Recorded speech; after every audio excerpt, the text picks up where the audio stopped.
Friends, आज हम लोग बात करने वाले हैं इफेक्टिवनेस ऑफ इलेक्ट्रिक डायपोल के बारे में। यानी कि किसी भी इलेक्ट्रिक डायपोल को जब आप लोग किसी इलेक्ट्रिक फील्ड के अंदर रख देते हैं तो उसका बिहेवियर कैसा होता है, यानी कि उसकी इफेक्टिवनेस हमें कैसे नजर आए। क्योंकि जो इलेक्ट्रिक डायपोल होते हैं वो भी कई तरीके के होते हैं, तो हमें ये देखना है कि उसकी इफेक्टिवनेस किस किस टर्म पर डिपेंड करती है और उसी से हमें पता चलेगा डायपोल मोमेंट के बारे में। या फिर सीधे सीधे कहूँ कि इलेक्ट्रिक डायपोल की जो इफेक्टिवनेस है उसके डायपोल मोमेंट से ही पता चलती है कि वो कितना इफेक्टिव है। राइट, तो उसे हम लोग आज समझेंगे। तो मान लीजिए कि आपके पास एक इलेक्ट्रिक फील्ड है जहां पर ये पॉजिटिव चार्ज ऊपर है, नेगेटिव चार्ज नीचे है। हमें पता है पॉजिटिव से निकलेगा चार्ज लाइन और नेगेटिव में जाएगा कुछ इस तरीके से। और इसके बीच में अगर हम लोग एक डायपोल रख दें जिसके की चार्जेस हैं क्यू, इधर माइनस क्यू है इधर प्लस क्यू है, दोनों ही मैग्नीट्यूड में बराबर है। दोनों के बीच की दूरी क्या है, दोनों के बीच की डिस्टेंस है 2a, जैसा कि हम लोग जानते हैं, पिछली वीडियो में पढ़ चुके हैं। राइट, अब होगा क्या कि यहाँ पर हमें देखना है कि जब हम लोग इसको इस इलेक्ट्रिक फील्ड में रख देंगे इस डायपोल को, तब इसके साथ क्या होगा। तो बहुत नॉर्मल सी बात है, इसको बहुत नॉर्मली सोच के देखिए कि ये जो नेगेटिव चार्ज है, ऊपर पॉजिटिव चार्ज है बहुत सारे, तो ऑब्वियस सी बात है कि ये इसको अट्रैक्ट करेंगे और नीचे वाले जो नेगेटिव चार्ज हैं ये इस पॉजिटिव चार्ज को अट्रैक्ट करेंगे। यानी कि होगा क्या कि इस नेगेटिव चार्ज के ऊपर ऊपर की तरफ एक फोर्स लगेगा और इस पॉजिटिव चार्ज की तरफ ये नीचे की तरफ एक फोर्स लगेगा। अब इस फोर्स की वैल्यू हम लोग क्या लिखेंगे, हमें पता है कि E इज इक्वल्स टू में F अपॉन में Q होता है। ये फॉर्मूला हम लोग इलेक्ट्रिक फील्ड से पढ़ चुके हैं। तो यहाँ से फोर्स की जो वैल्यू निकालेंगे आप निकालेंगे Q multiply bye E। Logically सोच के देखिए कि इस चार्ज Q पर ये E अपनी तरफ फोर्स लगा रही है ऊपर की तरफ, यानी कि इस नेगेटिव वाले को जो ऊपर की तरफ खींच रही है और इस पॉजिटिव वाले को नीचे की तरफ। तो यानी कि ऊपर वाले के लिए हम लोग लिखेंगे फोर्स की value F is equals to में माइनस QE। ये माइनस हटा दीजिए क्योंकि माइनस का चार्ज है, हमें पहले से पता है, तो QE लिख सकते हो आप लोग। इसी तरीके से नीचे वाले को भी F इज इक्वल्स टू में QE। दोनों में फर्क सिर्फ इतना है कि दोनों की डायरेक्शन अलग है, एक को ऊपर की तरफ खींचा जा रहा है, एक को नीचे की तरफ। लेकिन इस बीच एक और चीज हो गई, दो फोर्सेस हैं काम कर रहे हैं ढंग से देखिए, एक ऊपर की तरफ एक नीचे की तरफ, जिन्होंने एक चीज क्रिएट की है इसके अंदर, जैसे कि आप लोग 11th क्लास में पढ़ चुके हैं टॉर्क के नाम से। और जो टॉर्क है वो रोटेशनल मोशन क्रिएट करता है। मतलब एक डायपोल को जब आप लोग किसी इलेक्ट्रिक फील्ड में रखेंगे तो वो रोटेशनल मोशन की टेंडेंसी रखेगा, मतलब टॉर्क की टेंडेंसी रखेगा, जिसकी वजह से ये घूम जाएगा।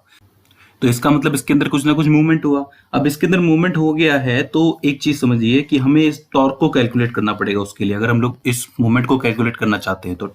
अब यहाँ पर जो टॉर्क की वैल्यू हम लोग कैलकुलेट करेंगे वो कुछ इस तरीके से करेंगे कि 11th क्लास में आप लोगों ने पढ़ा होगा कि टॉर्क इज इक्वल्स टू में इन दोनों ही फोर्सेस में से किसी एक फोर्स को हमें लेना पड़ेगा मल्टीप्लाई बाय इन दोनों के बीच का परपेंडिकुलर डिस्टेंस। सिंपल, हमें पता है कि ये फोर्स लग रहा है, फोर्स लग रहा है और इसका मान लीजिए कि इस वाले चार्ज की बात कर सकते हैं, इस वाले चार्ज के ऊपर फोर्स लग रहा है तो इसका ये वाला हिस्सा, मतलब इतना डिस्टेंस भी ऊपर जा रहा है ना, इसी तरीके से इस वाले चार्ज पे भी फोर्स लग रहा है और इसका इतना डिस्टेंस नीचे जा रहा है। राइट, तो टॉर्क जो लग रहा है, दोनों फोर्सेस जो काम कर रहे हैं, तो फोर्स मल्टीप्लाई बाय इन दोनों के बीच का डिस्टेंस। तो यहाँ पे हम लोग लिखेंगे टॉर्क इज इक्वल टू में F मल्टीप्लाई बाय R या फिर A। एक्चुअली मैंने A लिया है तो A लिखना चाहिए मुझे, ठीक है। और फोर्स की वैल्यू क्या है, फोर्स की वैल्यू है QE। तो आप लोग लिख सकते हैं टॉर्क इज इक्वल टू में QE मल्टीप्लाई बाय R। तो इस टॉर्क की वजह से क्या होगा कि ये जो डायपोल है ये इस इलेक्ट्रिक फील्ड में मूवमेंट कर पाएगा। इसी तरीके से इसी इलेक्ट्रिक फील्ड के अंदर अगर आप एक छोटा सा डायपोल और ले जहां पर चार्ज की जो वैल्यू होगी उसे आप बहुत कम मान लीजिए कि 1/4Q मान लीजिए, इधर माइनस का 1/4Q है, उधर प्लस का 1/4Q है। राइट, दोनों के बीच का डिस्टेंस वापस मैंने 2a माना है। उसका कारण ये है कि आप लोग किसी भी साइज के चार्ज लीजिए आपको 2a तो मानना ही पड़ेगा। मैंने पहले भी बताया कि अगर इसकी डिस्टेंस बिगड़ेगी तो ये डायपोल भी बिगड़ जाएगा। तो इस डायपोल के साथ भी वही होगा, यानी कि इस माइनस वाले चार्ज को ऊपर की तरफ और इस प्लस वाले चार्ज को नीचे की तरफ जो है वो खींचेगा, मतलब उसके ऊपर भी फोर्स लगेगा। यहाँ पर जो फोर्स लगेगा F इक्वल्स टू में 1/4QE लगेगा, इधर भी लगेगा F इक्वल्स टू में 1/4QE लगेगा। राइट, ये तो फोर्स की बात हो गई। और इसका जो टॉर्क होगा वो टॉर्क इक्वल्स टू में F मल्टीप्लाई बाय इनके बीच का डिस्टेंस A मान लीजिए, ठीक है। तो उसको आप लिखेंगे टॉर्क इज इक्वल्स टू में 1/4QE मल्टीप्लाई बाय A। इसी तरीके से बहुत बड़ा डायपोल भी आप मान लेंगे, जैसे कि जिसकी मान लीजिए वैल्यू 4Q है, इतना बड़ा चार्ज है, इधर माइनस का 4Q है, इधर प्लस का 4Q है, सेम इलेक्ट्रिक फील्ड में रखेंगे तो सेम इस तरीके से टॉर्क आपके सामने निकल के आ जाएगा। तो यहाँ पे आप लोग क्या देख पा रहे हैं, प्रोसेस सब में एक हो रही है। राइट, तो जो मूवमेंट है वो एक्चुअली किस पे डिपेंड कर रहा है, जरा सोच के देखिए। मूवमेंट जो होगा वो Q पे डिपेंड करेगा। भले ही वहां पे प्रोसेस एक जैसी हो रही है तीनों डायपोल्स के अंदर, लेकिन सबसे ज्यादा इफेक्टिव कौन सा होगा, क्योंकि हमें पता है कि इसके अंदर चार्ज सबसे ज्यादा है, तो इफेक्टिव भी सबसे ज्यादा यही होगा। जरा सोच के देखिए कि अगर आप इन तीनों को रोकें, मतलब ये दोनों तीनों जब मूवमेंट कर रहे होंगे, तो आप लोग को सबसे ज्यादा मेहनत किस में लगेगी इस रोकने के लिए? ऑब्वियस सी बात है इस बड़े वाले में ही लगेगी, क्योंकि इसका चार्ज ज्यादा है। ठीक है, तो इसकी इफेक्टिवनेस ज्यादा है, तो इसका मतलब डायपोल की, इलेक्ट्रिक डायपोल की जो इफेक्टिवनेस है वो उसके चार्ज पे डिपेंड करती है।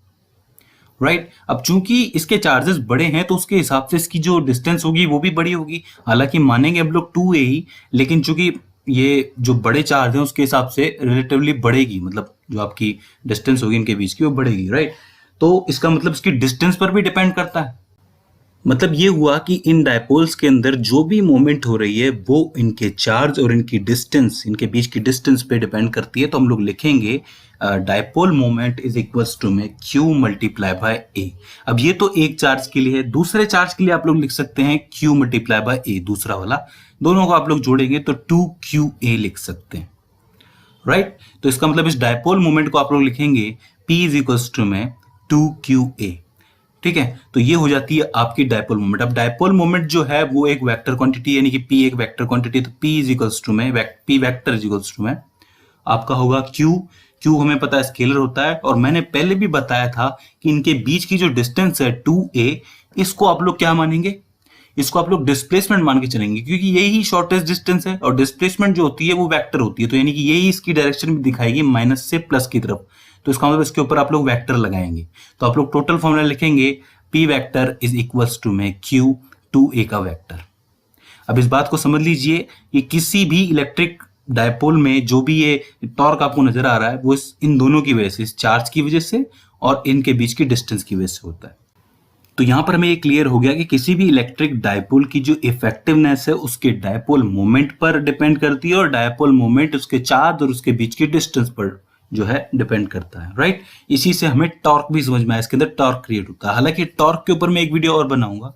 मुझे ये देखना है कि जो डायपोल मोमेंट है और इलेक्ट्रिक फील्ड है इसके बीच में किस तरीके का रिलेशन है, जो कि हमें टॉर्क को पता लगाने पे समझ में आएगा। वैसे यहाँ पे मैंने टॉर्क की वैल्यू निकाली है, टॉर्क की वैल्यू निकलेगी इसी तरीके से, लेकिन मैं डायपोल के टर्म्स में निकालूंगा उस चीज को अगली वीडियो के अंदर। और साथ ही मुझे ये भी देखना है कि अलग अलग प्लेन्स पर ये जो मेरा डायपोल है किस तरीके से इलेक्ट्रिक फील्ड बनाता है, जैसे कि मैंने कहा था कि हम लोग इसके बारे में पढ़ेंगे।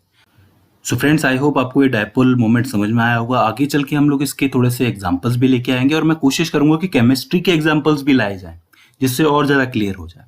तब तक आप इसको बार बार देखिए और पढ़िए, और अगर इसमें आपको कोई क्वेरी नजर आती है, कोई दिक्कत नजर आती है, फिर हमसे कोई गलती हो जाती है, तो प्लीज़ आप हमें कमेंट सेक्शन के जरिए बताइए। सो फ्रेंड्स, आज की इस वीडियो में बस इतना ही। See you in the next one.